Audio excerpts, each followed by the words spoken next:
To develop a therapy for diabetes, we are learning to make beta cells from stem cells for transplantation into patients. Beta cells start to form during the development of the pancreas. In the embryo, the pancreas begins as two buds on the sides of the future intestine. The buds, made of pancreas progenitor cells, grow as the cells multiply. As more progenitors multiply and the buds grow, some of the progenitor cells begin to specialize, moving outwards beyond the final layer of the developing bud. These cells begin to form groups, the beginnings of the islets of Langerhans, the home of the hormone-releasing cells, where mature beta cells will be found. Other progenitor cells polarize, creating holes. The holes begin to merge, forming tubular branches. At the end of these branches, the progenitors begin to form a different type of specialized cell.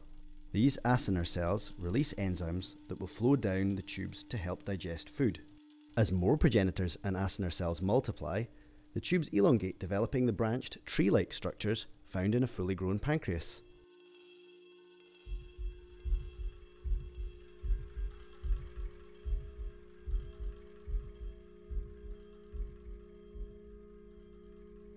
As development continues, more progenitors specialize and shed from the branch, forming islets, housing the hormone-releasing cells, including beta cells. Connected to blood vessels, the islets release hormones, insulin to decrease our blood sugar, glucagon to increase sugar levels.